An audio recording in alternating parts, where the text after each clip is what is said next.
Today on Making IT Easy, we're going to look at changing ringtones and notification sounds. 3D printable, wearable, repelling mosquito bands. Would you believe? We're going to talk about travel, and our app of the day is TripAdvisor. We've got fingers and hands and buttons and stuff going everywhere on the console this morning. Good morning, everyone. That's good afternoon. That's what you want, is the person on the other side of the desk reaching over and flicking his microphone up. I love it. Love it. Hi. You're listening to Making IT Easy on 107.3 HFM, the voice of your community. You're with Tony and Kay. Thank you for joining us today. Yes, so taking it a notch down from the lovely James Ray, who's been doing such a professional gig this morning. Although he did have a rather cheeky deputy mayor on who made a bit of fun of Fleetwood Mac. So I was going to message in, but my phone wasn't connecting to the internet fast enough to feed me a message. But it was all in good jest and fun. And it was great. It was listening to the mayor and deputy mayor of Gosnells this morning. I was listening to it while I was getting ready, and actually really sad to hear about some people are leaving fishing traps around, and then the animals are actually dying in the fishing traps because they're not keeping on top of it. So apparently there's a place that you can report that sort of stuff or keep an eye on it. So I thought that was actually really cool. Well, I thought it was terrible, but good to know that there's somewhere you can report it. So yes, indeed, Tony, talking about travel apps and tips today. And a few other things, we thought we'd get back to, because the weather's so wonderful, I think travelling is probably something people will be considering doing. Absolutely, yeah. Especially before they go back to full-time stuff in the year, although we've all started, haven't we? We have indeed. James this morning beat me to it a little bit with some memorabilia about Lisa Marie Presley, who sadly passed away, and snaffled one of the songs that I was interested in doing, which was In the Ghetto. But of course, I was a little bit apprehensive about how you would feel about it, being one of the songs that you and Jess have a tendency to duet. But anyway, he snaffled it already, and I had a backup plan, and I've got a feeling in my bones. So let's hit our Elvis number and get that out of the way before we continue with some stuff. Get that out of the way, really? Let's enjoy Elvis. Let's enjoy Elvis.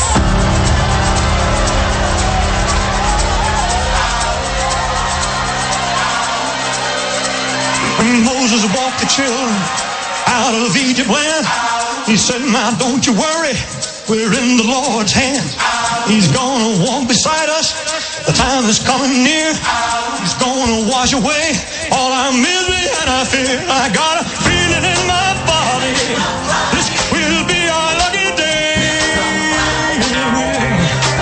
We'll be released from all our sorrow, baby, let alone away.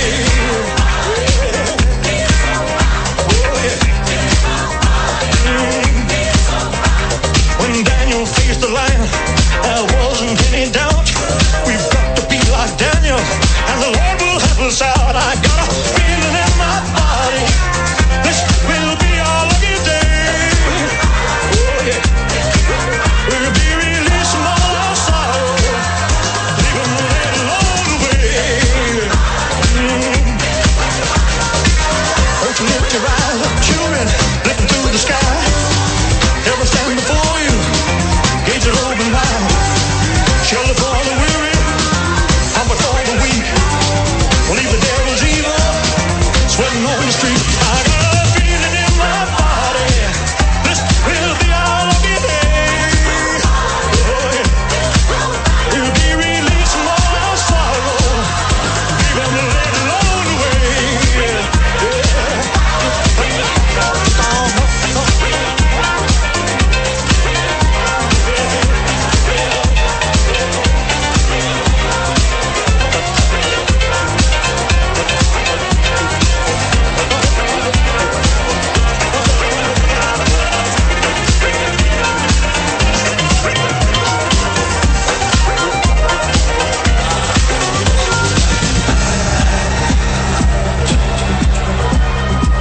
Won't you lift your eyes up, children, lifting to the sky. Heaven stands before you, gates are open wide. Shelter for the weary, comfort for the weak. Leave the devil's evil sweating on the streets. I got a feeling in my body.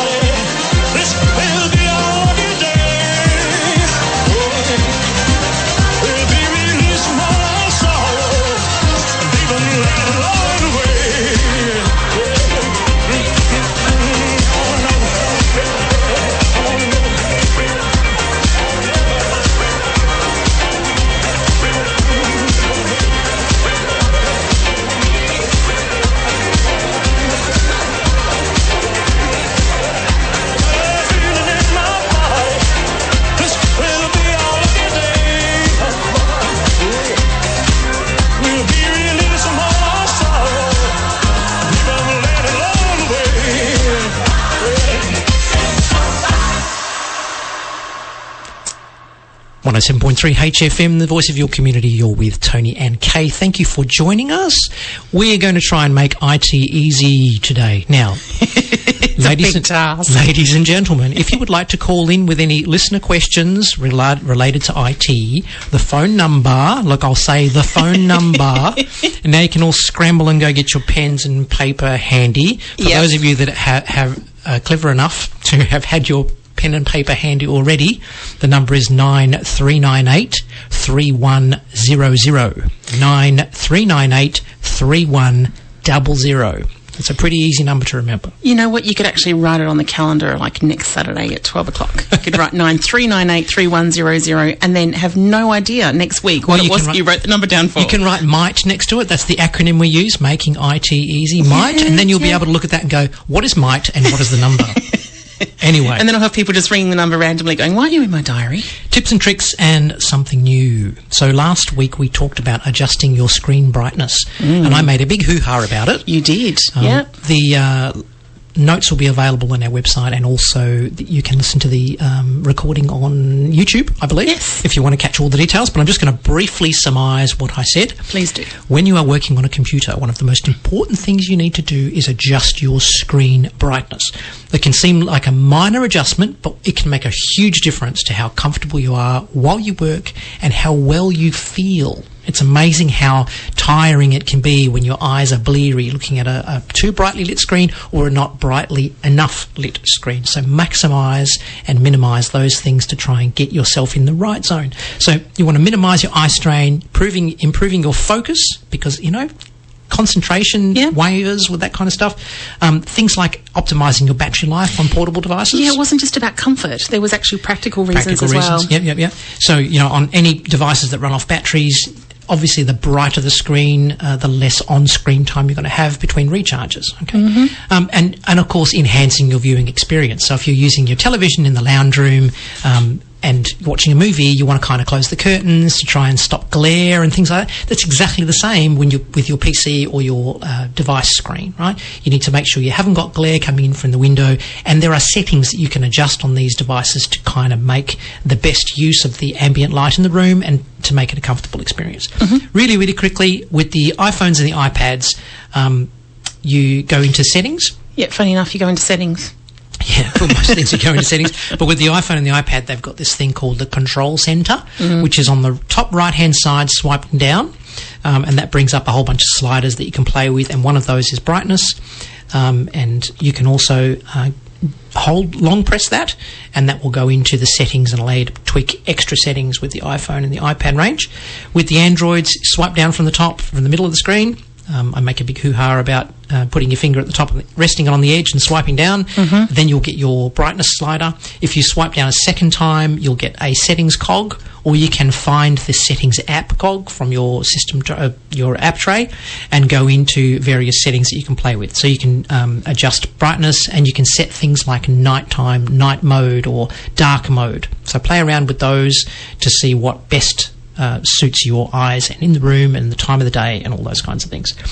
With Windows on your PCs and laptops, there's not that much you can really do with that other than adjusting the night light option, although some laptops have a keyboard combination, so the function keys across the top.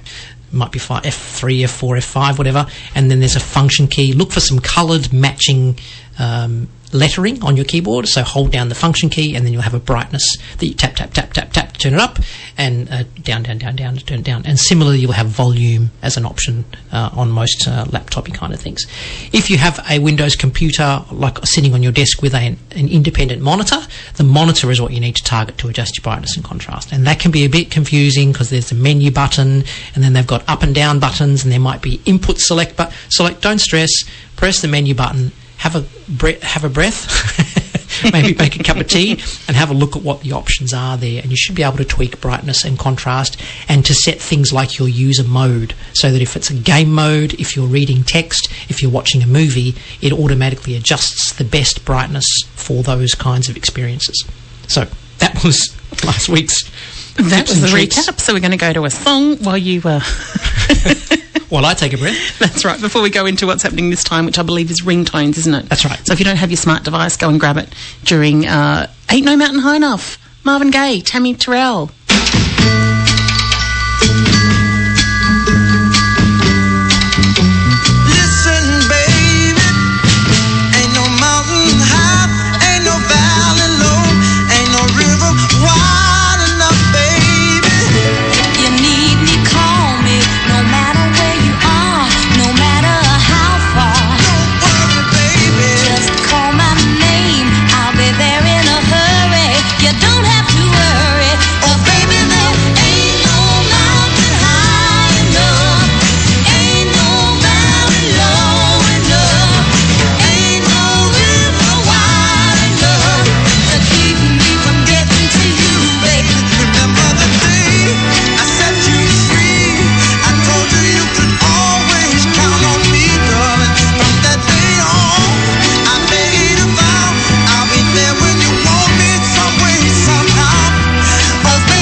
Your internet buffers, lags, or drops out, I want you to say it with me, Perth.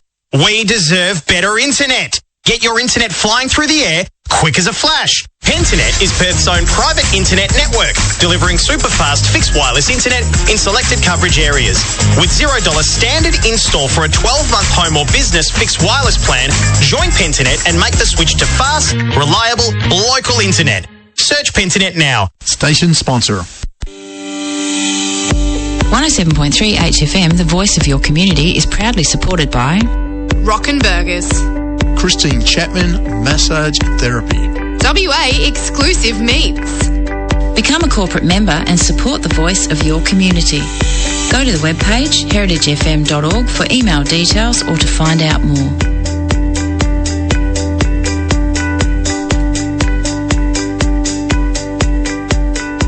Thanks for locking your dial on 107.3 HFM.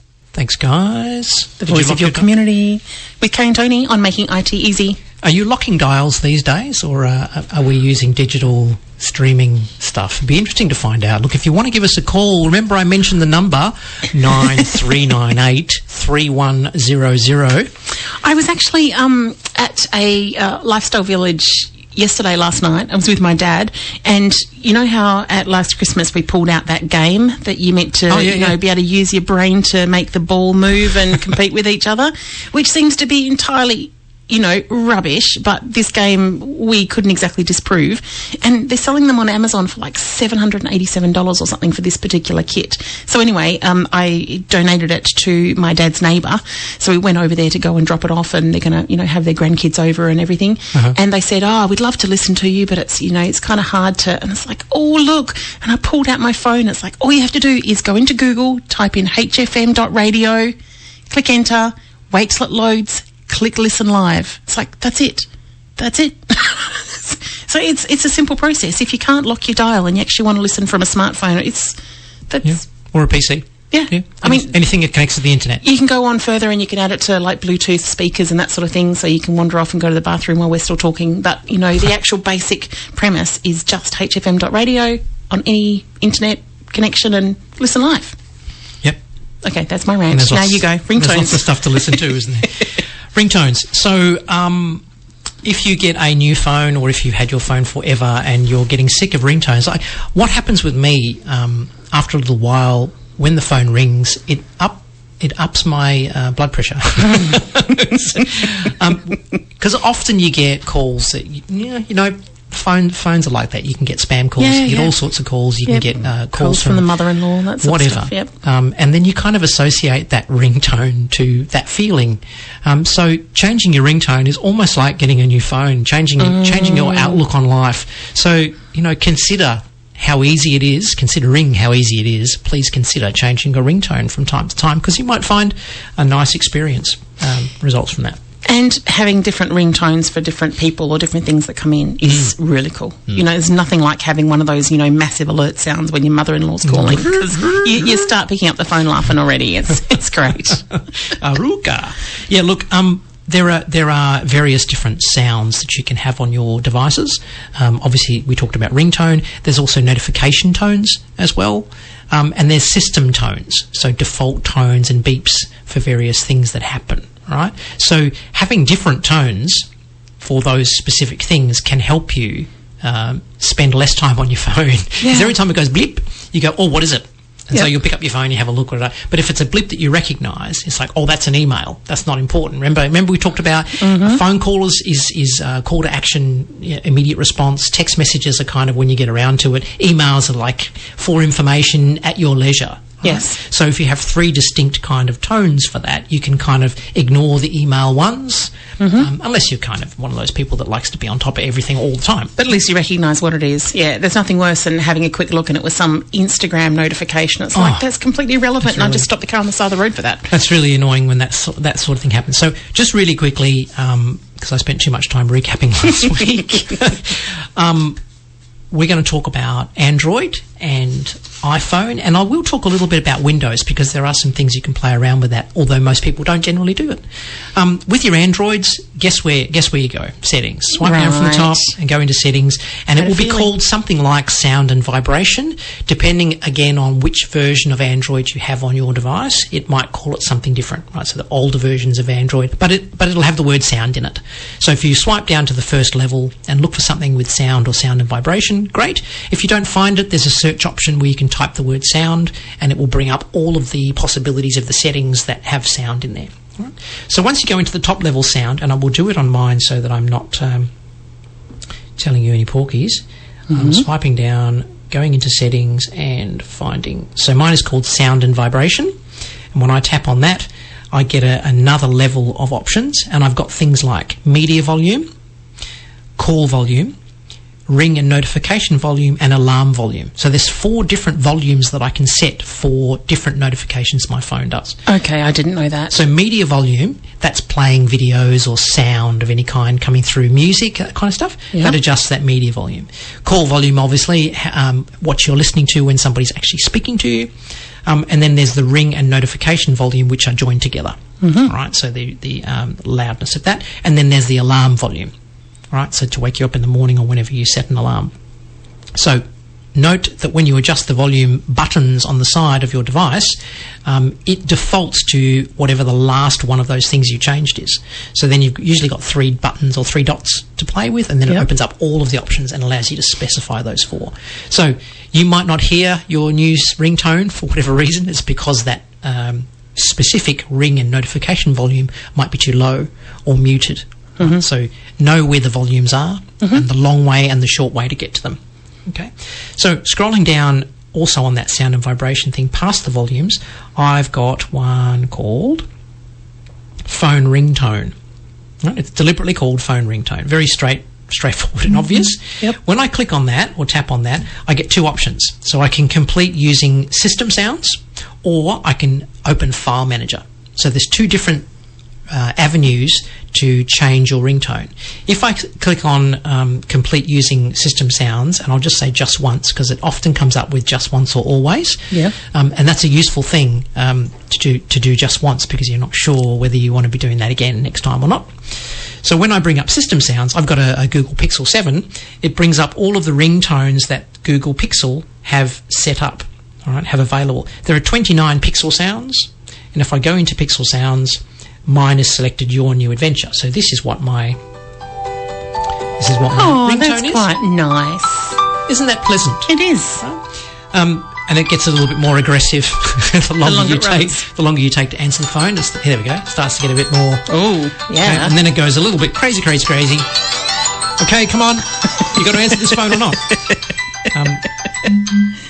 I like it. And then it starts again if you don't answer your phone. All right, so they are system sounds that you can choose from, and there will be a plethora of them. I'd be surprised if there's not more than, no less than 20 or 30 for you to choose from. Mm-hmm. And there'll be some of the old standards, won't there? The absolutely. Old, telephone ringing sound and the bullhorn and some stuff like that. Yeah, exactly. Yep. So have a look through those, and they might categorise them. So I've got things like Pixel Sounds, natural elements, classic harmonies, minimal melodies, all sorts of stuff. So there's really quite a lot for you to choose from, and I would be setting then my phone ringtone as opposed to any other tone. Okay, if you use the breadcrumb to go backwards with the little arrow, you can then look at other options that are there. And now also under settings, if I scroll further down, I've got this thing called default notification sound.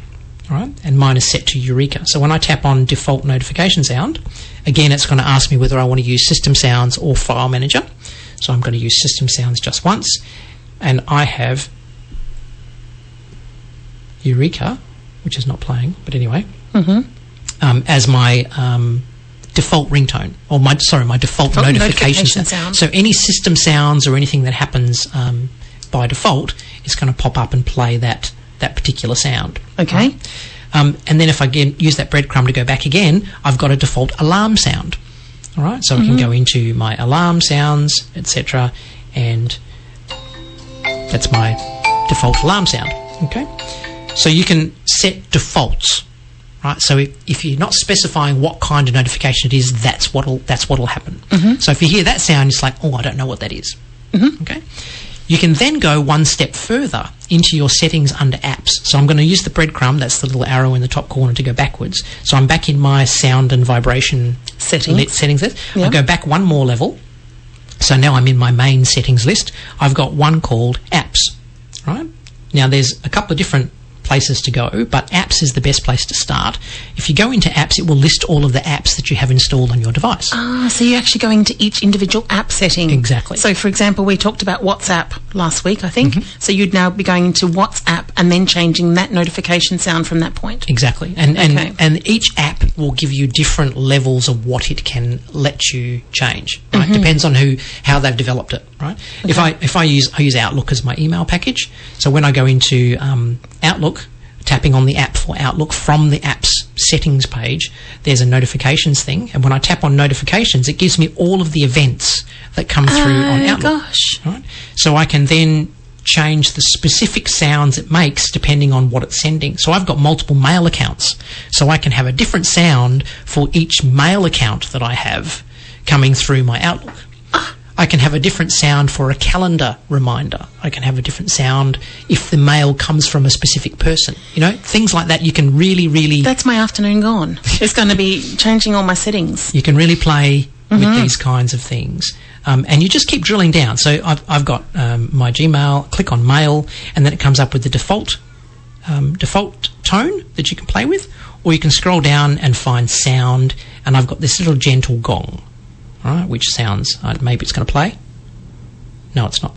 It's a gentle little gong for an email. So it's non-obtrusive. It's kind of letting me know that I've got an email, but it's not important. Whereas a notification from WhatsApp, I've got a much more punchy kind of thing, because usually that's important because I'm talking to family or friends, and it's a more immediate call to action, like a text message, etc. Yeah. Okay. So play around with those things. So you go into settings, sound and vibration, play around with your ringtones, your default notifications sounds, and your default alarm sounds. And then you can go into settings, apps, choose the specific app, and then have a look at what they let you play with the specific apps, because there is quite a lot of stuff that you can tailor with. Now, I've talked about the Android, very similar with the Apple stuff.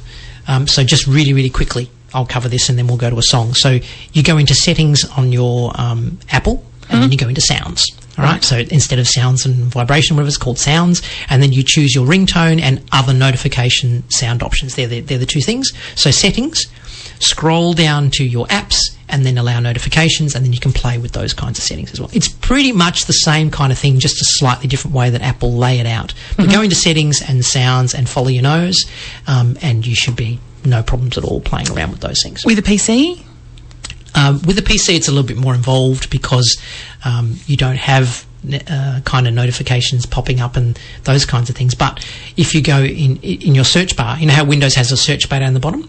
If you type sound down there, you'll get a list of things to choose from. And if you go into system sounds, right, you can then scroll down this huge list, and there's like 150 different system events that Windows has. Right. And you can change things like exclamation point. When you get an error, it comes up with that kind of noise. You can change that noise to something else. Scroll down this big long list and play with it. So most people don't muck around with the Windows stuff because it's very familiar. It's been around for 20 years and the sounds never really change. But you can. You're right, they're not as intrusive as your mobile device. That's right. That's right. So, but you can absolutely do it in Windows if you would like to play around with that. Type sounds down the bottom in your search bar and then have a look at system sounds to see what you can play. But most of the programs and apps that you open will have their own kind of sounds. You know, it's not when you're using your PC, it's an active thing rather than having your phone in your pocket and it's making a beep to call your attention to it. If you're on your PC, you're on your PC. If you're not on your PC, you're usually not even in the room. So it doesn't make a lot of sense for it to be making notification sounds. It's more about quick question we've got from out there in the ether asking, can you record your own ringtones? Absolutely. When I mentioned earlier, when you select the option for system changing your sounds, it comes up with using system sounds or file manager. File manager brings up an interface for you to then scroll down and choose anything. You can choose a song that you've got in your media library, or you can record your own sounds using one of the many apps that are available to record things. And then you can assign those using the file manager. There are some apps that you can use that allow you to trim sounds. So you can start with one of your favourite songs and then just take the first 3 seconds of the beginning intro, or maybe part of the chorus, that kind of stuff. They're usually called MP3 cutter apps or something like that on the internet. I'll see if I can find a couple of links for you and put them in the show notes and maybe mention them. But yes, you can absolutely record your own, and when you go to select the system... That's what I was trying to do. I was trying to suggest this would be a great ringtone. We can make it available to people through the website. You know, you could set it at 11:55 on a Saturday. And you don't mean a ringtone, right? You mean an alarm. A notification. Oh, yeah. You mean 11:55 alarm. And then don't forget your piece of pen and paper, 9398 3100. All right, look, I've rambled on enough. Let's have a song, eh? Look, we're actually coming up to the news, and around the news, I was going to do a theme. I felt very upbeat when I was doing this, so I thought we'd have a Jive Bunny. Jive Bunny theme for the next few songs. So this is Jive Bunny and the Master Mixers' Swing the Mood.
Oh, here is the news.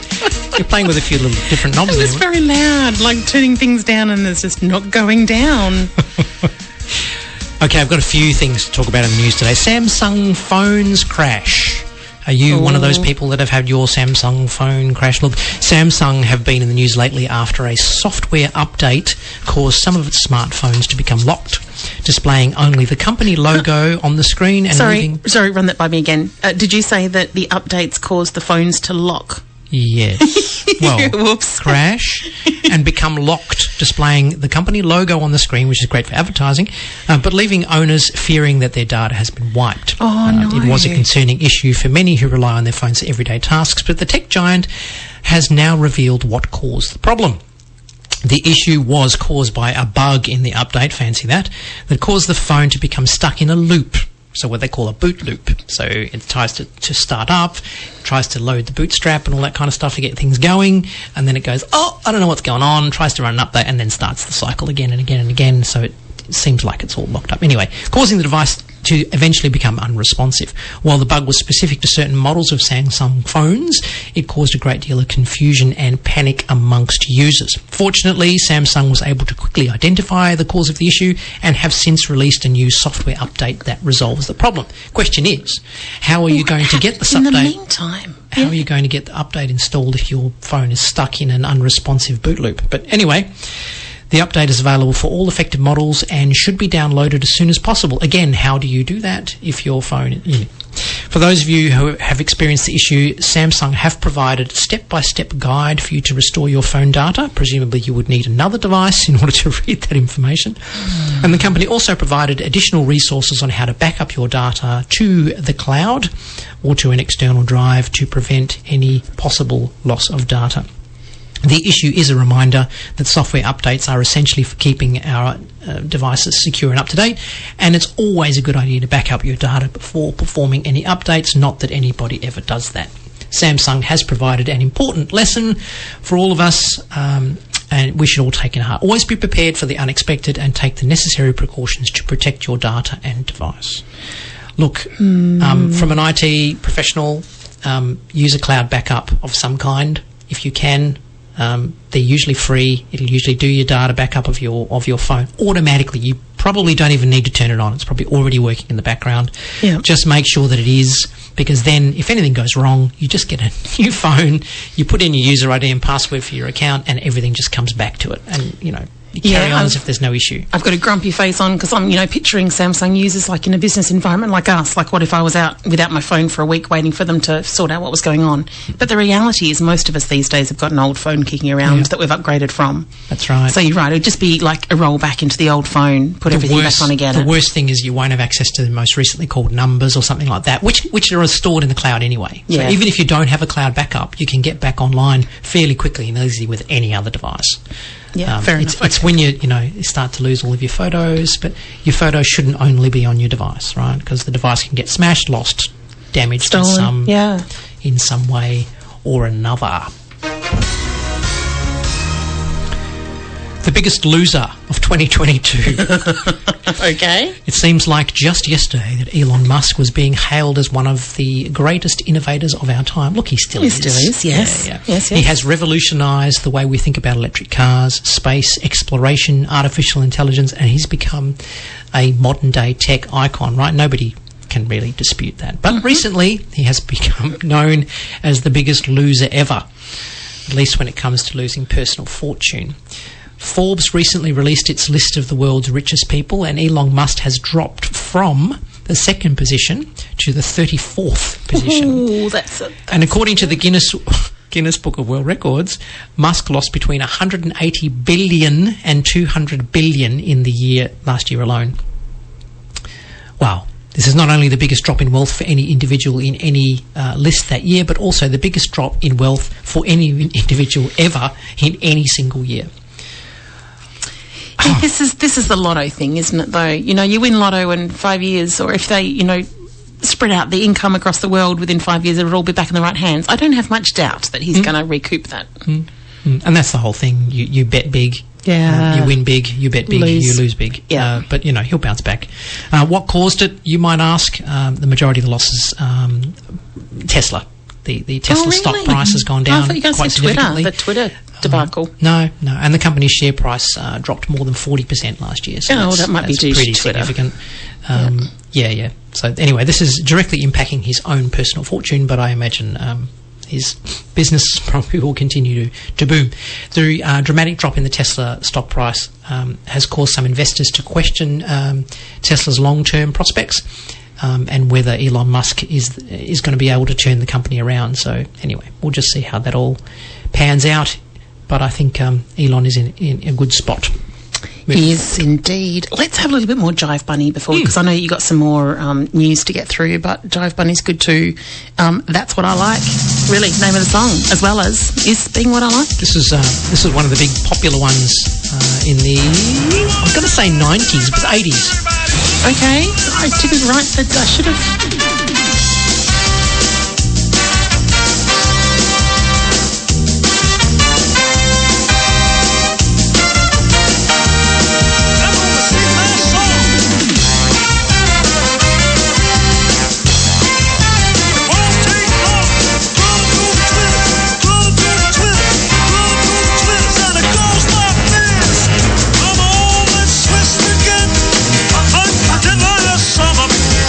Yeah!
You want to be able to talk as well. Yeah, I do. Just before we go to the news, apparently not all of our listeners are happy with Jive Bunny. Oh. No, somebody is threatening to do terrible things with chopsticks and ears. Ouch. Yeah, I know. It's okay. It's somebody that I suggest- know, and I don't mind necessarily that they hate it, because I was dancing around the room. May I suggest you use the fat end of the chopsticks? You're likely to do less damage. Back to the news. Yes, 3D printable mosquito repelling ring. Right? 3D printable mosquito repelling ring is the title. Okay. Are you tired of pesky mosquitoes ruining your summer? Yes. Ruining your summer fun every year? I do, because I get bitten and I come up with welts, and it's really just horrible. Do you wish there was a way to keep them away without having to use dangerous chemical sprays or plug-in repellents, all those kinds of things? Well, now there's a great new option. You can download and 3D print Yes. from the comfort of your own home this wearable mosquito repellent ring, in an innovative and stylish new way to keep those annoying bugs away this summer. So, it uses natural essential oils, some citronella, some lemon eucalyptus and geranium, to create a ring of protection against mosquitoes. The ring uses the heat of your body to evaporate the essential oils, creating a protective barrier that repels mosquitoes. Now, I can understand the whole 3D concept of printing a band, but, how do you get the citronella and all of that? You can't 3D print citronella. So I imagine there is some, You have to some other purchase hidden those stuff here that's not in this news article. But consider it's a ring, right? It's a ring that goes around your finger. We're not talking about a wristband. Okay. We're talking about a ring. Fully adjustable, lightweight, comfortable and stylish in a variety of colours and designs, so you can choose one to suit your personal style. So presumably you impregnate them with some kind of stuff, and as your hand warms up, if you're hopefully one of those people that have warm fingers. Yeah. Anyway, apparently it's a great way to stay safe this summer without resorting to these harsh chemicals or mosquito coils. Wow. It's affordable, provided you've got a $300 or $400 3D printer or know somebody that's got one. Yeah. Plus you can feel good knowing that you're helping the environment just by using natural and eco-friendly alternatives to the chemical-based. While you're printing plastic in your lounge room. I think there's a... it's probably not plastic. It's probably some kind of variation on plastic, because it'd have to be relatively malleable, I would have thought. What sort of variations do they have on plastic with types of 3D printers? Soft plastic, Do you know? hard plastic, I presume different spools of the stuff that you can buy are available. We'll look at 3D printing one day. Okay, we should do it as an article. Anyway, I wanted to squeeze this last just in. There's a new scam out, fancy that. Really? The MyGov scam is circulating in email. So if you receive an email that says, Dear Customer, always be wary of something that says Dear Customer. But again, be wary if it actually says your name too, because it means they've harvested that information from somewhere. Yep. You have an outstanding refund from MyGov ! The link... It gives you a link, click on the link. And I've said this a million times. If you ever receive an email with a link, never click on the link. If it's from MyGov, go to the MyGov website. Open your browser, put the information in yourself, right? Even if you have to Google search to find the link. Don't click on links in emails unless you're 100% sure that's going to go to the right place. But even then, don't. Right?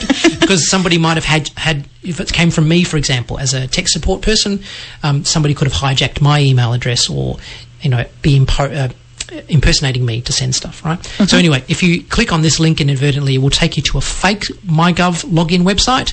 Which will look perfect, I imagine, yes. Most likely look exactly right. And you enter your login details, and then it'll pop up with some kind of banner. You didn't enter your password right, just put it in again or something. But you think about it, what can people do if they log into your MyGov account? Not so much. Yeah, look, there is some stuff they can do, but they can't generally get hold of money. So what this particular scam is doing is it brings up the MyGov page to trick you into thinking that you're going to the MyGov page, and yes, they will capture your user ID and your password and stuff, but then it pops up another page saying, to claim your refund, please enter your credit card details. So then you've got to put in your name, your credit card number, your CVV, and they suggest that they're going to deposit this information into your account. Please don't fall for this kind of stuff. Look for all of the signs, the padlock on the website and all that kind of stuff to do this kind of thing. And of course, they're also resorting to sending text messages as well. So if you don't catch it via the email, you may get an SMS text message, and then that again will have a link which takes you to that page and sets you up for a major fail. So please be mindful. If MyGov is going to start texting us and then taking money off our credit card, then put it in your social media so we can all get very excited that something so rare happened. All right. Okay. I've got one more. Oh, that's okay. That's perfect. Google posts what was been trending in the end of the year. So in 2022, the results are out for the Google posts, so the most popular things. So there's three categories. Oh, there's actually many categories, but I'm just going to talk about a couple of them. So overall, Wordle. You may have heard of the app. What? Wordle is the most searched term on the Google search of 2022 in Australia. In Australia, I've looked at specifically at Australian stuff. Australian Open is second, which is interesting, considering it's just about to start. World Cup, Shane Warne and Ukraine were the top 5 search criteria overall. This was last year? This is 2022. Yeah. Right, okay. So it's taken them a week to get all that data I'm compiled. just trying to reflect on what Shane Warne did during the year. Yeah. Under news events, Ukraine, election results, Omicron symptoms, monkeypox and Tonga. Yeah. With relation to Aussies, Ash Barty, Nick Kyrgios, Anthony Albanese, Kokanis and Dylan Alcott. Right. Okay. And then there's other categories. So Shane Warne, with regards to losses, Shane Warne, Liv Newton-John, Betty White, Queen Elizabeth and Anne Hesh were listed there. In the sport, we've already talked about Australian Open, World Cup, Ashes, the Winter Olympics and the Rugby League. And recipes, would you believe? Dal recipe was the most searched thing. Easy sauce recipes was another search term. Drunken chicken recipe, mashed potato pie and salmon patties recipes. So if you're into Google, you can go and just search Google for trending 2022 and you can explore some of those things a bit further. And if some of those things are like, why didn't I know about that, you might want to drill down and actually have a look at why people were searching for those things. Shane Warne passed away last year. Yes. One of our listeners just advised me. So you can either look back and search for it or you can do a radio show and then people will ring in and tell you the bits that you missed. That's we really finished the news? We are finished the news, yes. You sure? You're positive? Absolutely positive. Okay. Thank you. Woohoo!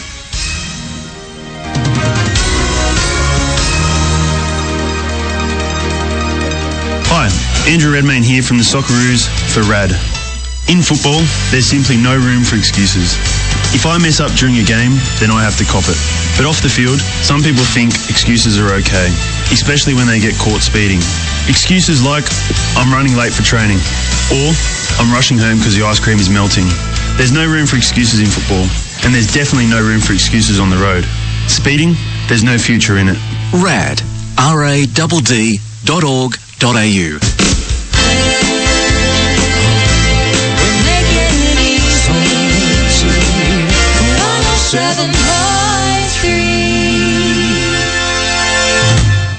Here at Reeds Remotes East Vic Park, we have WA's largest range of replacement garage and gate remote controls. Genuine or aftermarket, online or in-store. We're fully licensed to cut and program spare car keys, flip and smart proximity keys for a huge range of makes and models. We also do repairs. Find us at reedsremotes.com.au or give us a call on 6110 2693. reedsremotes.com.au. Station sponsor. MRB 8165. Pregnancy and early parenthood can feel exciting and joyful, but also isolating and stressful at times, and sometimes these feelings all come up at once. Every baby and every parent and carer needs a community of people who check in and look after them and who are by their side throughout parenthood's many challenges and joys. Panda has developed a new suite of resources to help new and expecting parents to develop a network of caring support people around them. We caught up with Panda CEO Julie Bornenkopf to find out more about the role we can all play in supporting and caring for new parents that we know. So we know at Panda that it is just so important that people know how to have conversations, or that communities know how to reach out to people when they see them struggling. And we know that often people want to find the right time to build that community of care or connection with somebody. So having these resources allow people to understand that there are simple things that they can put in place to support somebody, but also allow people who are going through the pregnancy or birth period to be able to document or take stock of what it is that they want for their unique circumstance. If you're a new or expecting parent, you can access a range of support, tips and information to help you adjust to this new stage of your life and to build your community of care at panda.org.au. And remember that Panda's perinatal mental health helpline team is here to support you. You can call them on 1300 726 306 Monday to Friday from 9am till 7:30pm Australian Eastern Standard or Daylight Time. The Community Radio Suicide Prevention Project is produced with the support of the Australian Government Department of Health. In Kenwick, Armidale and Serpentine, we're the voice of your community. 107.3 HFM. You're here with Kay and Tony on Making IT Easy, but the amazing Coops has just messaged me and suggested that the song Singing with Angels by Susie Quattro is available here for us to play for you, and we would enjoy it as Elvis fans, featuring Elvis's longtime guitarist James Burton and the Jordanaires.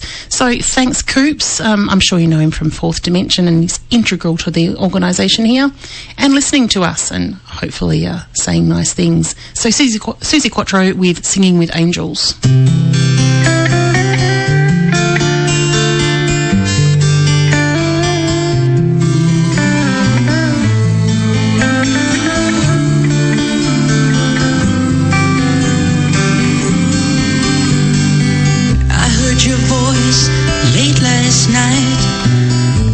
You say, are you lonesome tonight?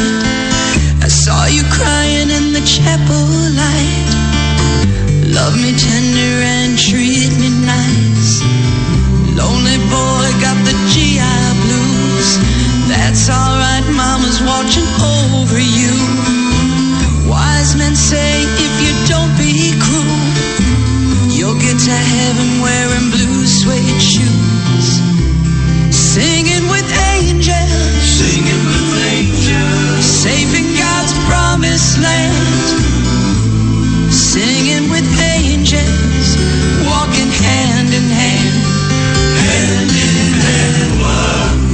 Singing with angels, singing with angels, part of God's master plan. There's so many angels walking hand in hand. What a beautiful band.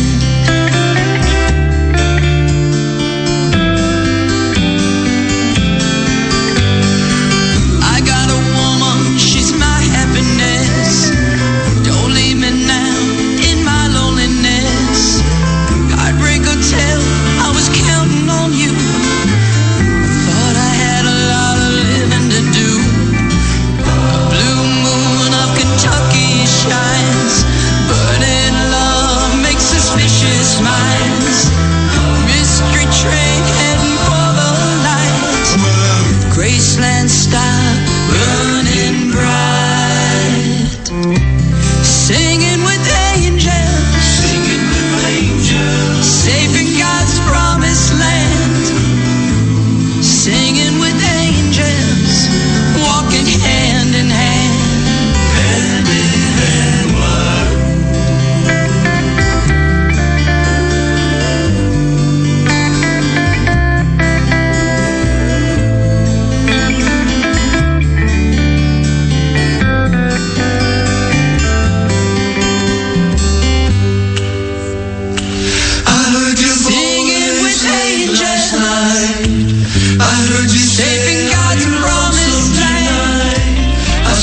Singing with angels, walking hand in hand. Tender and treat me nice. Singing with angels, singing with angels, safe in God's promised land. Singing with angels.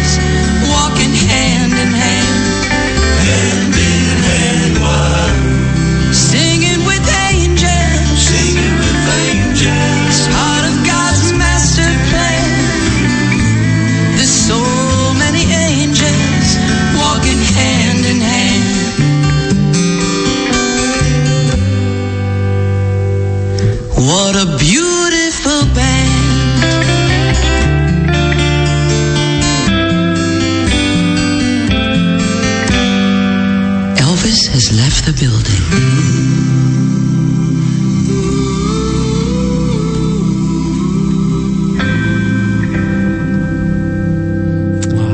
Wow, yes, what an amazing tribute song. A little bit different from the Jive Blend you were playing earlier, but that was beautiful. Thank you very much, Coops, for putting us in touch with that. And, of course, having lost Lisa Marie Presley recently, and that one being for Elvis. We're moving on to socials and maybe lifting the tone a little bit, because I'm going to tell you, before we get into some serious socials, that there is a local group called the Armidale, Gosnells and Byford Chat Group, and there is a guy called Mad Paulie who runs reptile removal, and he has helped a young family to relocate a king skink, and they have named him Gary. So if you're out in the bush and you come across a king skink, then the chances are his name is Gary. You should say hello. I just think that's adorable. Okay, I'm not getting the same any positive feedback here. It was cute. Okay, elsewhere in the socials, City of Gosnells has been doing some advertising on LinkedIn, bless their cotton socks, and they have on Australia Day a hearty breakfast down at Centennial Pioneer Park and Gosnells Town Square. So I did not know that. They are doing Blinky Bill and Berserkers, as well as native animals, mini golf, panning for treasure, children's activities and roving entertainment. So City of Gosnells, that's Australia Day. Of course, we're going to be down at Australia Day at Minnawarra Park, so maybe do the breakfast with Gosnells and then come down to the evening festivities and come and find the HFM 107.3 tent, and you'll find us there. Big red thing, can't miss it. Yeah, that's right. Very, very bright red. Oh, we're not changing that, are we? I hope not. No. We're keeping that. Also, in the City of Gosnells socials, which I have temporarily lost and I'm making way back to where I'm meant to be, is the Lunar New Year in Langford. So, ushering in the Year of the Rabbit, the City of Gosnells Lunar New Year celebrations at Langford Park on Sunday the 22nd of January. Also on LinkedIn, so I'm sure you'll find it on places like Facebook as well and on their website, but good to find in the socials. Also, in the socials, I wanted to chat about a group. It was a couple of young guys who are part of an American engineering course, and they have created a set of unique gloves they connect to the computer, and it determines the sign that they're using, and then the computer tells you what it is. So basically, they are sign language gloves that turn it into an audible sound. Fascinating. So where did I find that? That's on Facebook. So you've got people that are deaf that you would normally sign to. Mm-hmm. They can sign to you, and this thing interprets their signing and turns it into words that you can understand, so you don't have to actually understand sign language. It's like a Google Translate that wasn't created by Google. That's very clever. That's not bad. I like the idea. I'm very excited. One last thing in the socials before we go to a song that I have not yet prepared is there's an eConnect space in the city. The Perth Library has an eConnect space, and from January 3rd, the opening hours are going to be from Monday to Friday, 12 until 4, and they can actually help you with getting onto MyGov and those sorts of things. Which in library? The library? The Perth, the big city library. Alexander? Yeah. Okay. Yep, they've got a beautiful little space there with PCs and everything set up, and they've got people who can help you with that sort of stuff. I'd be surprised if our local libraries here don't have similar... They absolutely do. Yep. They absolutely do. So hop onto your City of Armidale page or your City of Gosnells page, and they will have Connect volunteers at the libraries to help you out with things. Sometimes you can book a time in advance. Sometimes they've got classes. Yep. You might find it a bit more personal here, I guess, but you've got more resources available in the city in the Perth one. So. Well, you know what it's like when you ask the question like 5 times and then you're kind of embarrassed to ask it again. So maybe you can make your way through the different councils and ask all the different questions one at a time. Yeah. I am going to go to the Rolling Stones, Under the Boardwalk. Okay. We're going to skip the rest of Jive Bunny and go straight back into some other stuff. Yeah, we are. Look, I did it. When the sun beats down and burns the tar upon the roof, and your shoes get so hot you wish your tired feet were fireproof. Under the boardwalk, down by the sea, yeah. On a blanket with my baby, that's where I'll be. Under the boardwalk, out of the sun. Under the boardwalk.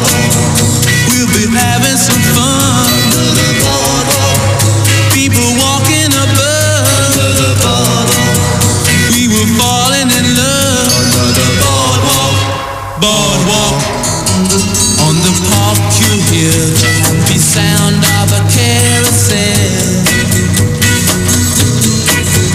You can almost taste the hot dogs and French fries they sell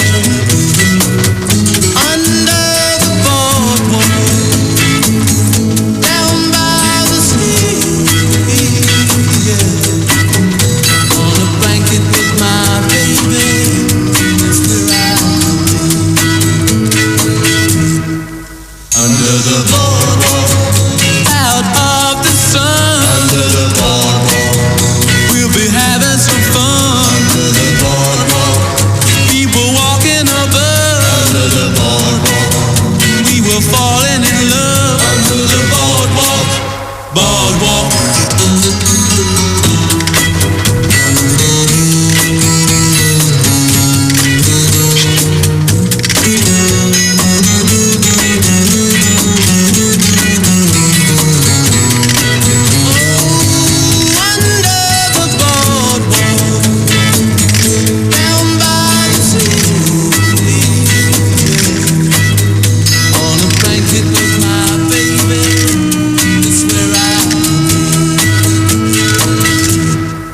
Under the boardwalk, of the sun. Under the boardwalk, we'll be having some fun. Under the boardwalk, people walking above. Under the boardwalk, we were falling in love. Under the boardwalk, boardwalk.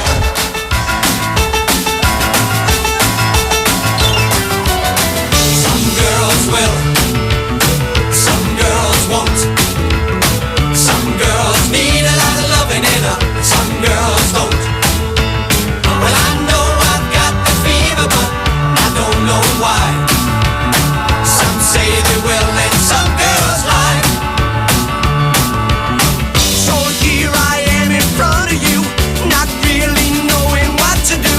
My heart is feeling something new. Nervously I turn away from you. I see those looks you're sending me. Is this the way it's meant to be? It's something we should talk about. Just give me time to work it out. Some girls will, some girls won't. Some girls need a lot of loving in her, some girls don't. Well, I know I've got the fever, but I don't know why. Some say they will and some girls lie. I find your company to be something completely new to me. Now that I know you socially, obviously I'll fall heavily. I've seen those looks you're sending me. This is the way it's meant to be. There's nothing left to talk about.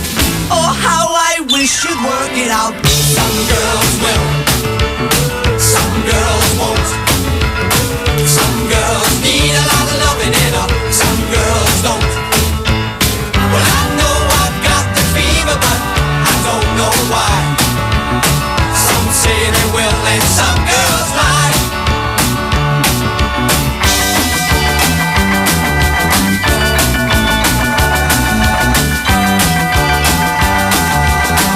I don't know what I'm gonna do.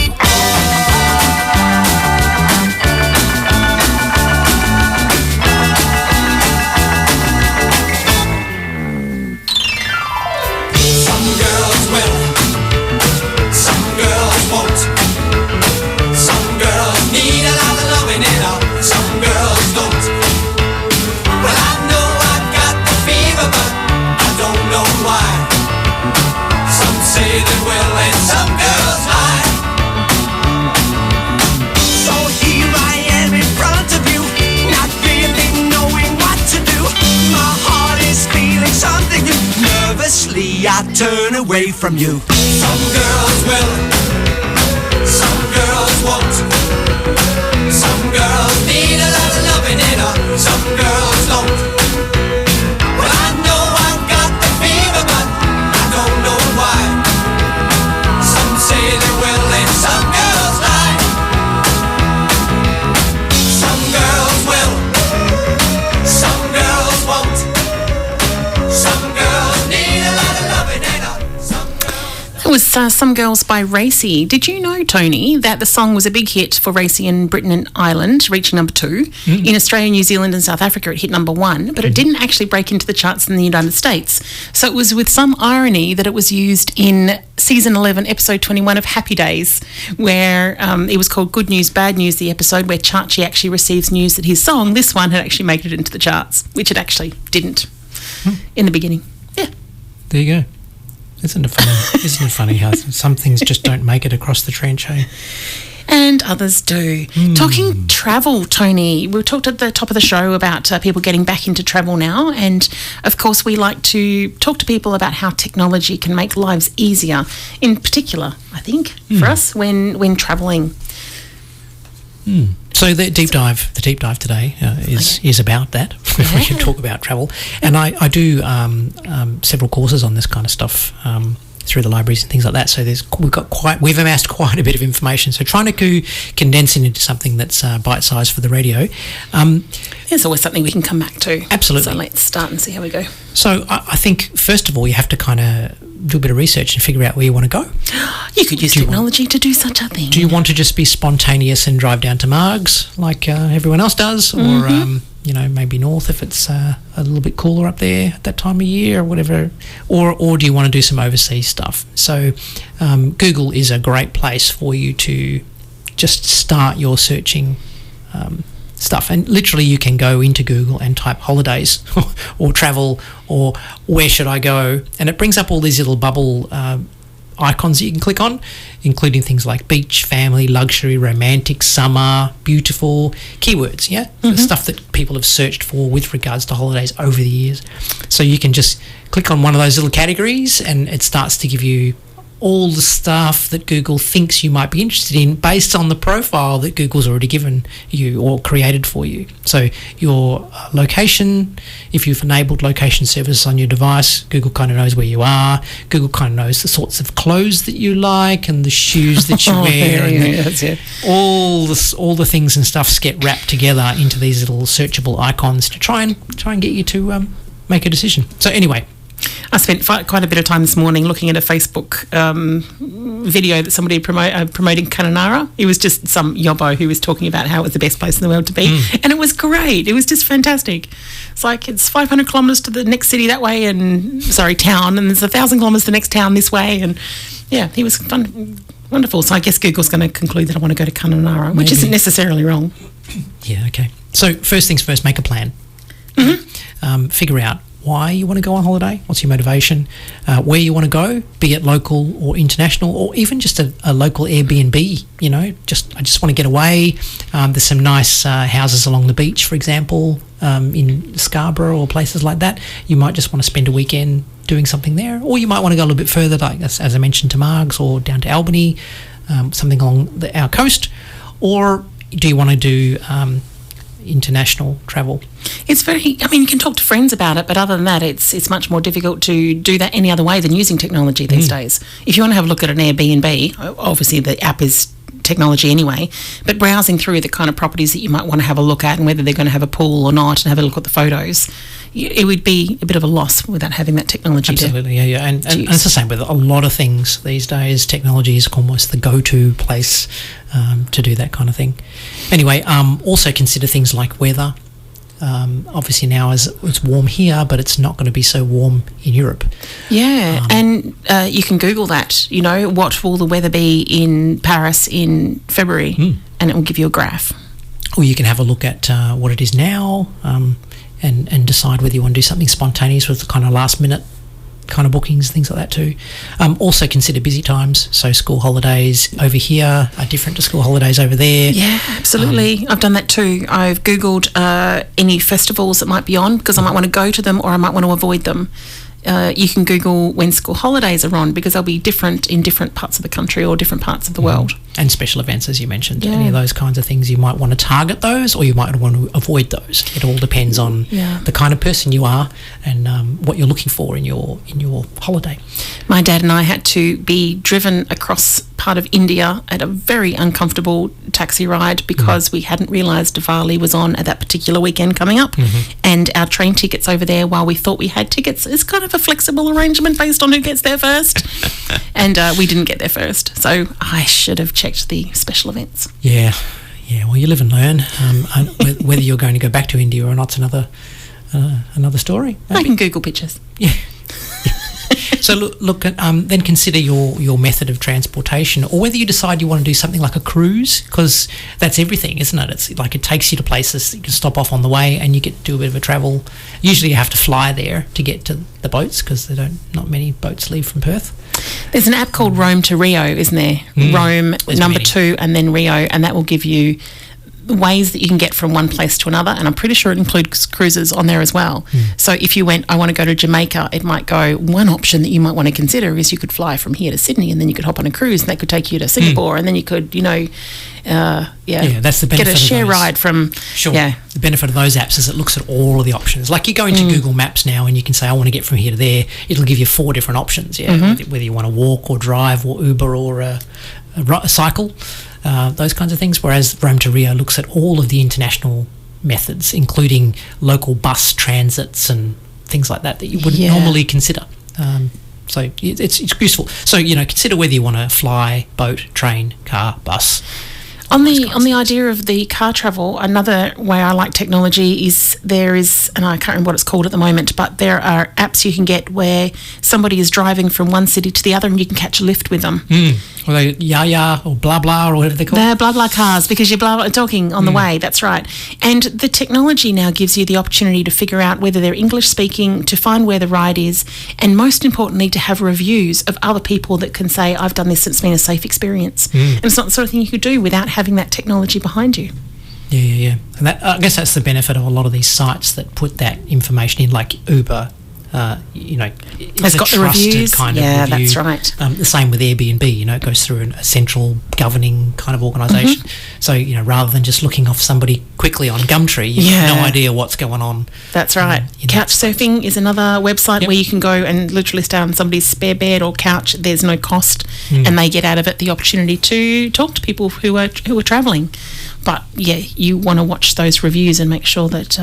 And we can give you lots of tips and that kind of stuff, but just Google them if you're not sure. You hear a buzzword like what's a blah blah car, just blah blah car, Google and see what happens. There's amazing the information, and people like to write reviews, good, bad and indifferent, about the app as well as inside the app. And use the word review when you're doing searches on the internet for anything. Put the word review in there and you'll get directed to multiple sites that kind of harvest these reviews. So generally, just so work out your plan, what's your motivation, etc. But some things to consider that we've kind of learnt over the years that are worthy of consideration considerably. Think about transfers. Like it's all wonderful. Like I'm going to Sydney and I'm staying in this hotel, right? But how far is the hotel from where you're landing or arriving? It's fantastic if it's close, but if you don't know that, you could get there and go, oh, sugar, I've got another 1.5 hour train ride, or I've got to pay $300 for a cab. So consider the transfers. This is the joy of Google, isn't it? Being able to actually put in please give me directions from here to there and how far is it going to be. And also Googling the airport you're landing at, especially if you might be going into one airport and coming out of another. How far away is it? Rome is a classic example. There are 2 main airports in Rome and they're on opposite sides of there. So if you're going on from there, it's just Ciampino and the other one, can't think what it's called now, Fiumicino. The two different airports are vastly apart. Yeah, and if you're taxiing from one airport to the other, or if you're taxiing anywhere in those countries, it's really helpful to have your own GPS set up so you can actually watch where they're going. A fun story of being in India is that the Indian culture isn't to ask for directions to the final destination. It's to ask directions to the next step, where you then pull over and you ask the local the next step and the next step. And, it's an interesting cultural way of finding things out, which is great. If you're in a hurry, use your own GPS. I think it boils down to the fact there's so many things going on over there. Nobody knows enough. Nobody knows. I know how to get you to that bit. Yep. But then you have to ask a local how to get through the next thing. So anyway, when we talk about using GPS stuff, Google Maps is probably the most most useful of all of them. I mean, there are lots of different ones out there, but Google Maps is probably the biggest and the most reliable. Apple Maps would be the second now. They took a long time to catch up, but they're as good. But Google Maps in particular has an offline maps option. So before you leave your Wi-Fi, type in the area that you want to go to, look into the Google settings, and you should be able to save an offline map, which basically means you don't need the internet to go walking, to go from A to B. It saves that whole area, and you can change the size of the area. The only thing that limits how much you can save is how much space you've got on your device. Right? It didn't seem to be hugely... It's not. No. It's not. But it's so convenient. Yeah. Because it's it relies so inconvenient when you don't. Yeah. It relies on GPS only then. So as long as your phone gets a GPS signal, which, you can pretty much get anywhere, then you'll be able to navigate, and it shows you all of the things that you can previously do connect to the Wi-Fi. You just won't get extra things like if there's a road hazard, things that are updated. Yeah, but that need to be connected to the internet. But absolutely, if you're going, make sure you do offline maps. Yeah, can't stress that enough. So consider transfers and things like hire cars, taxi and Uber for your transportation. So never mind you're arriving at your destination, what happens after that? What are you going to do? How are you going to get around? What's your plan, and where is your accommodation based from where you've arrived, and how you're going to get there? Of course, that's for those people who like planning ahead. There are people that I know who like to just wing it. But if you're going to wing it, then have those apps available on your phone to allow you to wing it when you get there.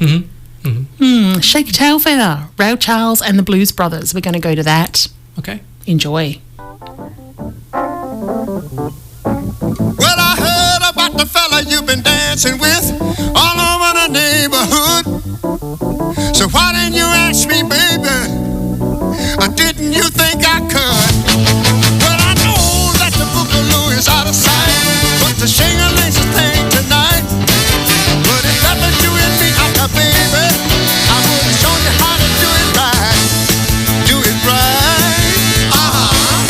Do it right. Do it right. Do it right.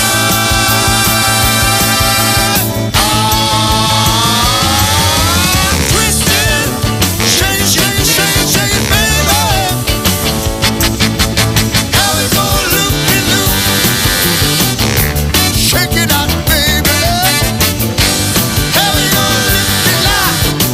Bend over, let me see you shake your tail feather. Bend over, let me see you shake your tail feather. Come on, let me see you shake your tail feather. Come on, let me see you shake your tail feather. Twist it. Shake it, shake it, shake it, shake it, baby. Have it go loop-de-loop. Shake it up, baby. Have it go loop-de-loop. Bend over, let me see you shake your tail feather. Bend over, let me see you shake your tail feather. Come on, let me see you shake your tail feather. Come on, let me see you shake your tail feather. Come on. Come on, baby. Come on. Yeah, come on, baby. All right. Do the twist. Do the fly. Do the swim. And do the bird. Well, do the jerk. Do the monkey. Hey, what is it? And what about the fruit? Do the mashed potato. What about the boogaloo? Oh, the bony maroni. Come on, let's do the twist.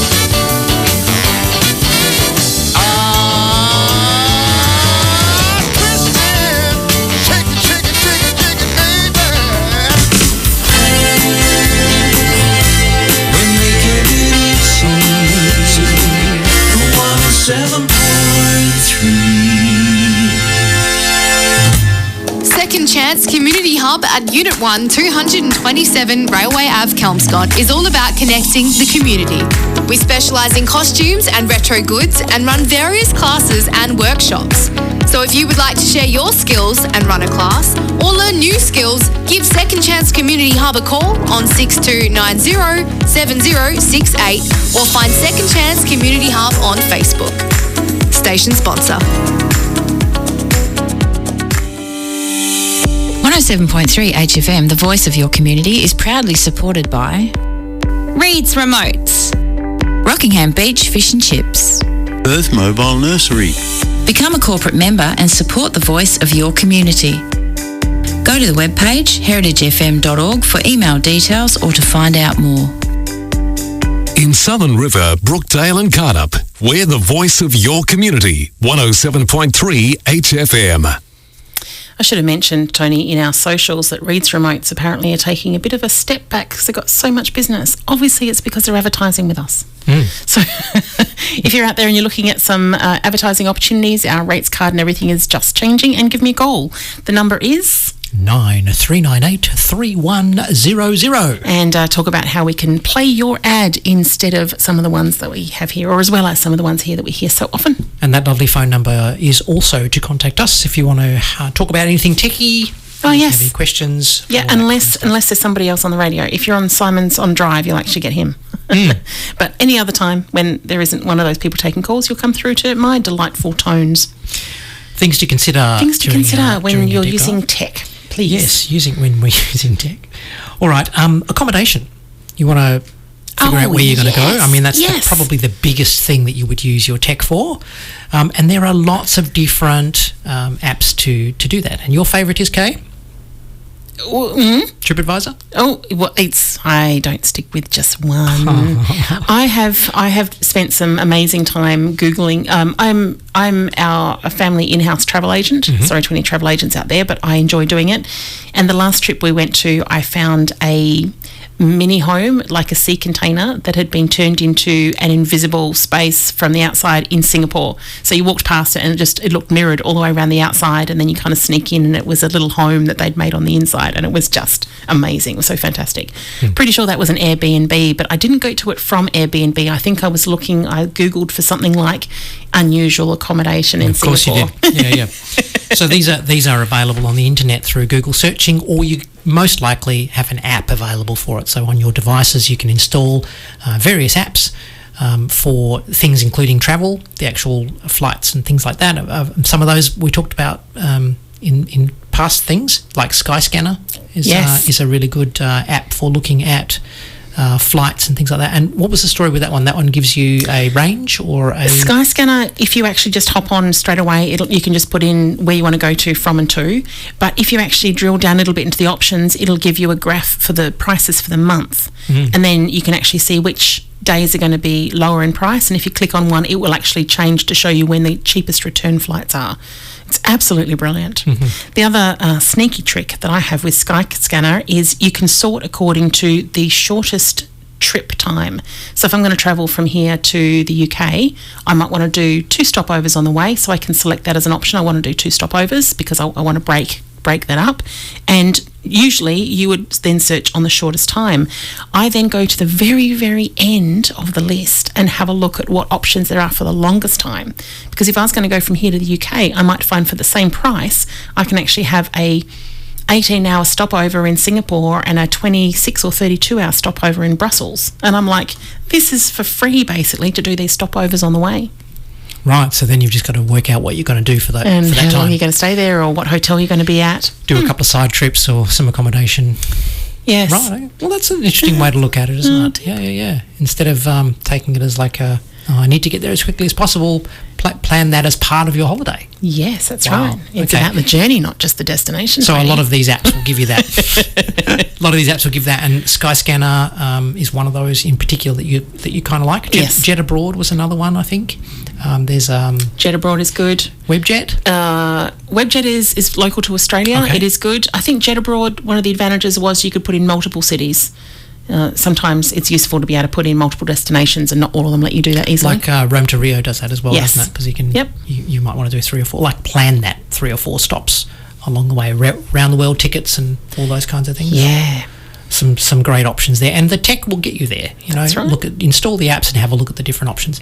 And when we're saying installing the apps, if you're on your PC, you don't have to install the apps. You can just go straight. to the I guess with a lot of these, you create an account to log in, and then if you use your device and log in, you get all of those previous things that you've searched for and your history and exactly. all those kinds. So of if I was going to use Expedia, which I'm sure you're going to talk about shortly, which is for booking hotels and booking flights, I'd probably have an account. I just go in on my PC because I want the big screen to look at all the destinations I'm going to and all that sort of stuff I'm doing. But then I would download the app onto my phone and take that with me. So if I needed to make last minute changes or figure out what kind of room I'm in, I'd be able to do that on my phone while I'm travelling. Yeah, it wouldn't be the first time that we've arrived somewhere and it sounded good and looked great, and we spent 5 minutes in the place and went, no, we're not staying here. That's right. And I've also been to places where they've given me a room and I've gone back through my Expedia and said, this is the ad that I booked on, these are the photos, it does not look the same, move me. So having that information, that backup there was helpful. Right.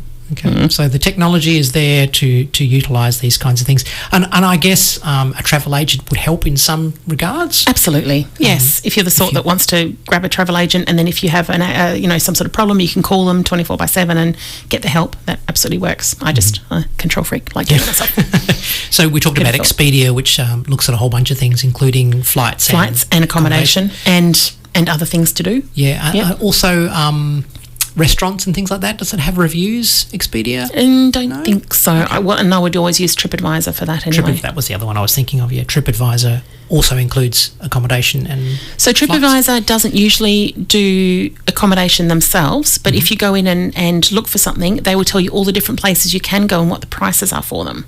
Right. Now, I don't always trust all the places that they recommend you go to. So they might send you to Expedia to make a booking, and that's fine. But they might send you to ABC, Joe's blogs, accommodation, which I wouldn't, or I'd go through and I'd do a review check of his organisation first. But yes, especially if you've travelled a bit and you've got some sites that you're familiar with and you're comfortable booking through them, then TripAdvisor gives you the best prices and which ones have got something available. And you just click through. And there's another one, booking.com. Yeah, booking.com's good which too. Is a really good one. Lastminute.com.au. I like that one. That's because often I'm spontaneous. I like a bargain, and lastminute.com always excites me. There's these people calling.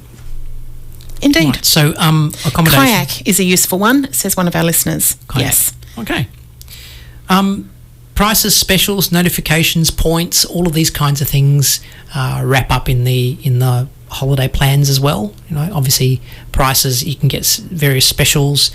You can put yourself on lists to be advised through these different apps. Yes. When prices change or things like that. You talked about Skyscanner, for example, that would notify you when you can set a threshold. You can set an alert, and it'll tell you if it's going to be changing or if it dips below a certain price or best prices. Okay, and you need your tech for that. And if you've got your app installed, it'll pop up as a notification on your phone. So not to mention, it's exciting. I've got an email that comes through from Cruise Guru, and they come through and they go, "Oh, you can get 3 people travel for the price of 2 when you're going to go to Singapore and stop here." And it's like, oh, that'd be exciting.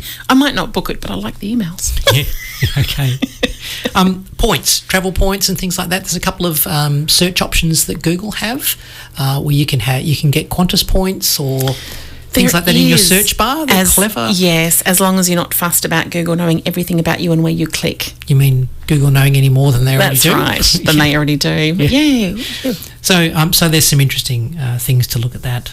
There's obviously the standard things that we're kind of focused on the tech stuff, but obviously you need to work out insurance, your immunisations, and to help with your immunisations, the Medicare Express app is a local app that you can install that connects to your MyGov, so all your immunisation history and stuff is on there because you need your international COVID certificates, I believe, still for some countries. Definitely China. So you'll need to have that information, and if that's installed on your device, then it's just a simple matter of scanning the QR code when you arrive at the various airports. And I tell you what, if you don't do that before you get there, it can be a nightmare because you won't have necessary connection to the internet, and being in a different part of the world, it might not be so easy to log into your MyGov and send your notification, two-factor authentication stuff. Yeah. You might not get the text message and things like that. So make sure all of that's in order before you leave our shores. And also consider how you're going to communicate to people while you're away. Right? Are you going to use email your messaging services? Are you actually wanting to call people? Do you want to use the cloud? How are you going to share photos, right? So a lot of that stuff is all global anyway. So if you're using Facebook to share photos, that's great, because it doesn't matter where you are as long as you've got an internet connection to do that. But if you're using WhatsApp to share photos and communications, that uses the internet for phone calls and voice calls and video calls, which means you don't have to get a local SIM card or any of those kinds of things in there. So there's lots of little apps that you can install and make use of, especially for international travel. Let's go for a quick song and then come back. If you have your pen handy because you've been running down all of these apps, the number again is 9398 3100.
You are indeed, or we are trying to make IT easy for you. 107.3 HFM, the voice of your community, with Tony and Kay. If you are looking for show notes, you can get them from MagooIT.com.au online. If you link through, you can actually get to YouTube, so you can see some of the, or listen to some of the back shows and show notes. So all of these are on like slides printed out onto a sheet so that you can see what we're talking about if you want to go back and have a look at that. So that was MagooIT.com.au for the show notes. Well, we're talking about apps. I want to focus a little bit more about some of the apps and technology that you can use for your travel. Please. One of the things that's really useful is Google Translator. Oh, yes.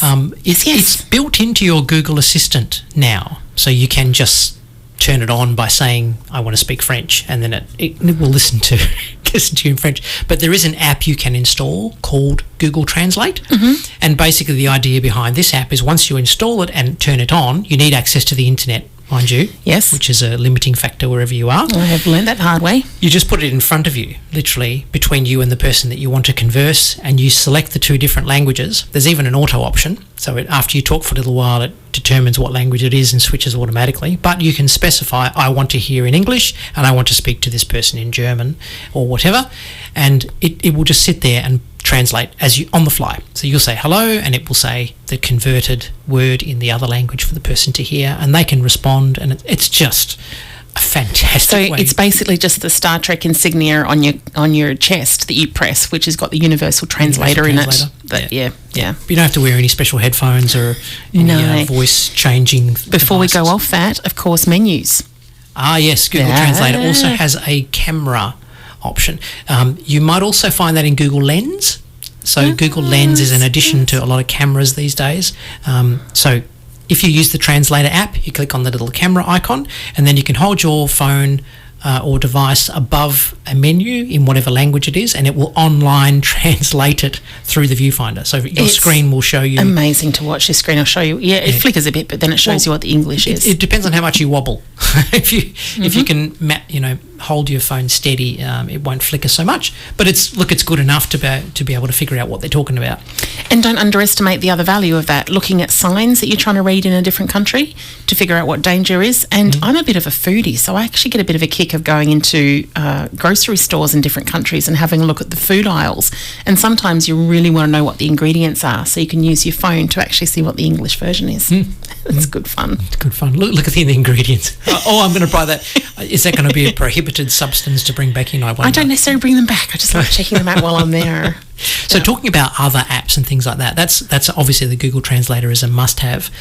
There's a cute little app called Seat Guru, which does a map of the aeroplane that you're in.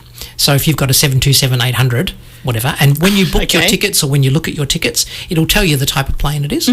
And then you go into Seat Guru and put in the model of the plane, and it will show you a plan layout of the fuselage, if you like, with all the different areas, and it'll show you the space the seats have in between them, how wide it is. So if you're one of those people with an ample posterior, you might want a larger seat, and some planes have that by default. You don't have to pay extra for that kind of stuff. And it shows you how far the seat reclines back, like at an angle, and it shows you how much space there is for your feet between your the end of the seat and the beginning of the next person's chair. Right. Whether it leans up against the toilet, that kind of thing. And some of the special seats, the ones that are next to the exits, it shows you all the different spaces there. It might be enough for you to have a look at one type of aeroplane and decide you want to travel a different time, or it might be that you're going to spend an extra $20 on the whole flight, but that seat from a different plane, from a different carrier is going to be more comfortable for you. It's a very, very handy little app. Yeah, and it does have quite a number of different planes in their database, so it's quite a good thing to look at. Anyway, it's just one thing that we found along our travels. If you like to plan to the nth degree, like Kay does, yes, you can get excited about your travel. You can even decide on what kind of seat you're going to sit in. And if there's a couple of you or a few of you travelling, you might want to send. Other people might want to be involved in choosing which plane or that sort of thing. You are also a bit of a fan, aren't you, Tony, of listening to the air tower? Tower. I don't know if he's just absolutely making sure I leave the building to make sure that the plane's taken off. No, it's good fun. Some of that stuff that you can do. Anyway, look, some other techie kind of things related to travel that you should look at, and in particular apps. There is an app called TripIt, which has been around for quite some time. Wow! When we discovered that, it's still going. It's still going concern. When we discovered that, it was life-changing. Yep. Literally, it is a schedule. So you just set up a calendar, basically, and it works out from the day that you leave to the day that you come back, and all of the stops and places that you're going in the middle. And it's clever enough to read the contents of an email message or a booking form. So you just email TripIt with the details of your booking, and it creates this schedule for you and spits all the stuff in. And then whenever you get a confirmation of anything, you just send that, and it compiles this big, long schedule, basically. With all of the information that you need when you get there, all your booking numbers. You can share it with other people who are going to be travelling with you. You can give access to people who are going to be staying behind so they can see where you are at any particular point in time. And it does this beautiful little sound when it's time for you to go and get ready for the aeroplane, like the gates open sound. I was like, it's so cool. Yeah. They also they've pinched the seatbelt sign as well, I think. the sound of the seatbelt sign. There's a whole bunch of stuff in there, but TripIt is worth looking at if you're especially if you're kind of new to this whole travel thing and doing it on your own. It's nice to kind of have a schedule to follow. Or if you're really experienced and you're taking 7 people on multiple different... Well, yes, absolutely. Yeah. There's something in there for It's free everyone. too, isn't it? There's no cost for TripIt. I think there was a premium version which gave you more than 6 trips a year or something like that. Right, okay. But that was, that's probably gone by the wayside now. Okay. Can I get you to talk quickly about Apple and Google Wallets? Yes, okay. They've changed a little bit in recent times, but generally there are facilities available in... So this is an app on your smart device? Yeah, and they're they're built in, right? You might need to update it depending on how old your device is, but the apps are available, the Google Wallet and the Apple Wallet. And basically that is a facility that allows you to store things like your boarding passes, any special vouchers, even things like movie tickets, things like that all get stored inside your Google Wallet, and it's connected to payment methods as well, so you can use Apple Pay and Google Pay to do things automatically through there. The benefit of it is all your important documents can be stored in your wallet. And then that's hidden behind your facial recognition or your fingerprint or your passkey, so that nobody has access to that important information that's through there. Having said that, most airports now will take automatic scanning from your devices, but some still require paper printed out forms. So you might need to think of other options in that regard, and using something like a PDF, copies of your travel documents as well, which you can store on your device as well. Yeah, in your PDF reader, is a good secondary option, right? But yeah, I was thinking the QR code is quite important there because, as you say, you don't necessarily get printed out boarding passes anymore. So knowing where to get that information, knowing where to go on your phone when you suddenly need it with your passport when you're handing it over the counter is useful. Yeah, and that usually a lot of this wallet stuff is location based as well. So when you actually go into the airport, it'll pop up automatically, and this is what you need, and give you that kind of information. We could spend a lot more time on that, and maybe we'll do a segment on the Google Wallet and the Apple Wallets in a future episode. Sounds like a good idea. Let's hit a song. This is one of the ones that I've been playing myself a lot lately. This is Bucks Fizz, Making Your Mind Up. I don't know how I know it so well, but I do. Hope you all enjoy it.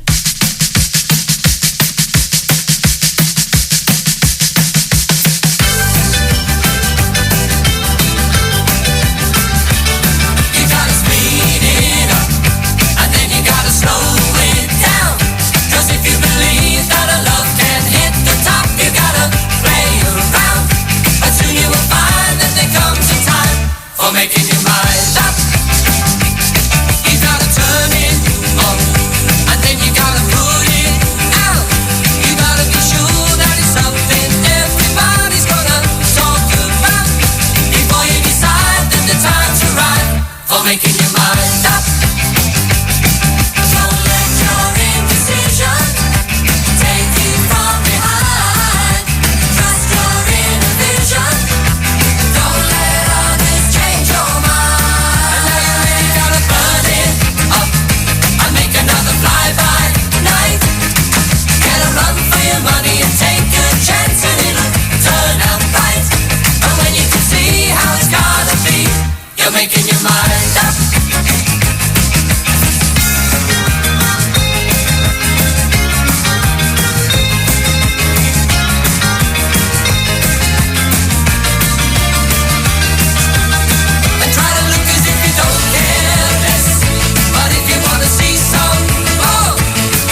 Brasenose, Westfield and Mundajong.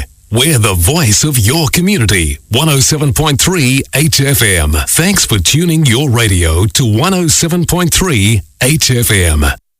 Hey. I don't know if I said bless your cotton socks earlier in the program, but one of our listeners has sent me bless their cotton socks. It comes not from the cotton material, but from George Edward Lynch Cotton. In 1858, as Bishop of Calcutta, Mr. Cotton created schools for Eurasian children. As part of his philanthropy, he ordered dozens of pairs of socks to be sent over for the children, blessing them on arrival.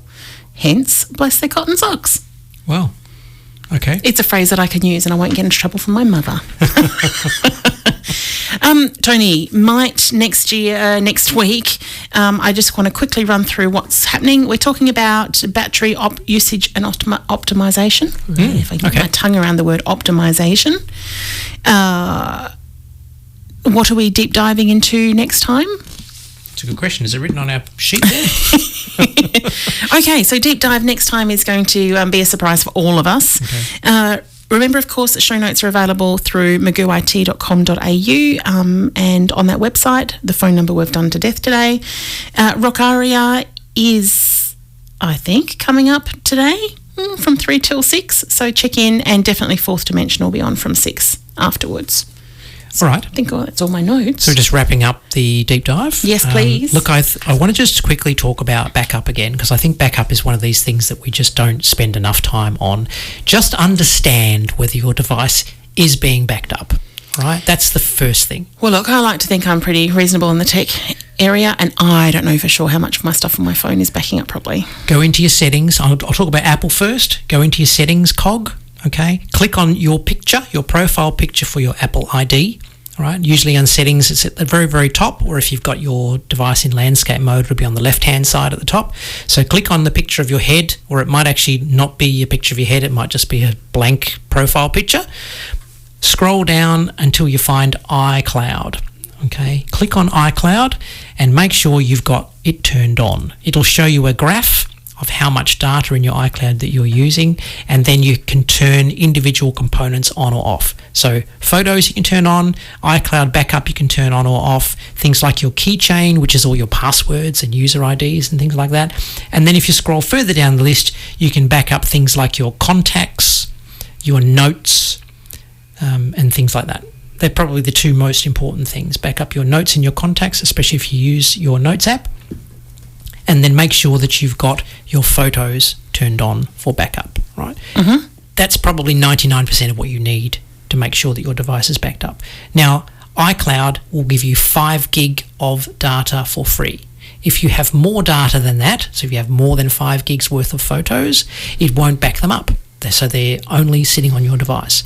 Right. You need to pay for a larger subscription, which is $1 a month or something silly like that. It's not a big amount. Or you need to use something like iTunes, connect it to your computer and copy the programs down. Or you can use a program on your Windows device called iCloud, which will copy the stuff over the internet, right? These are things you need to set up and figure out what's going on. But for the sake of $12 or $15 a year, maybe just increasing your your Apple iCloud storage might be the quickest and easiest option going forward. Particularly if you're, going travelling or something like that, and you're not going to be in a position to rescue them otherwise.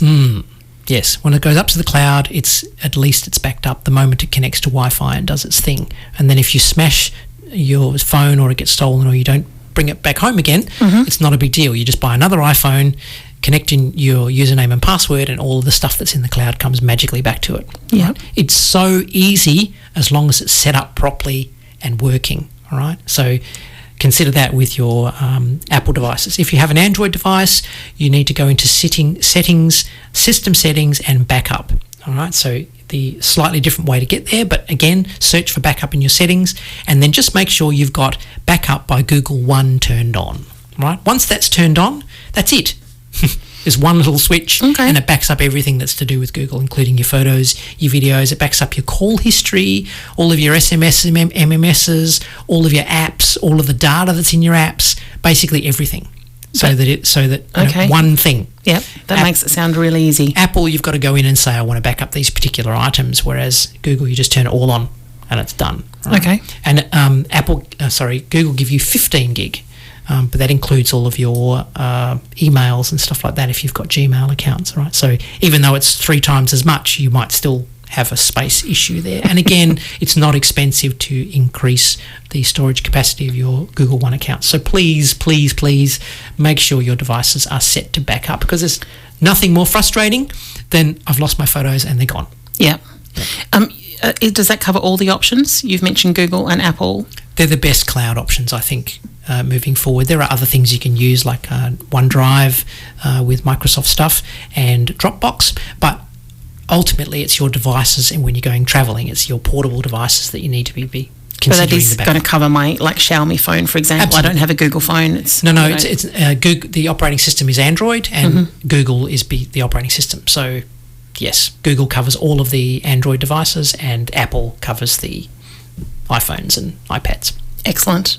Good stuff. We are going to hit the Glenn Miller medley, another one of the Jive Bunnies, before we go. The last one? Yeah, okay. Maybe.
Thank you so much for being with us today on 107.3 HFM, the voice of your community, with Tony and Kay on Making IT Easy.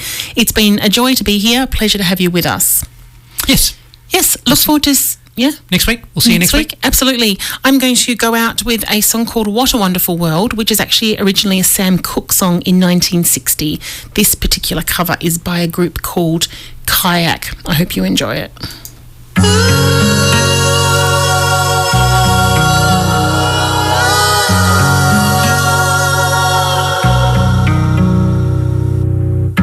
Don't know much about history. Much biology. Don't know much about science book. Don't know much about the French I took. But I do know that I love you. And I know that if you love me too, what a wonderful world this could be.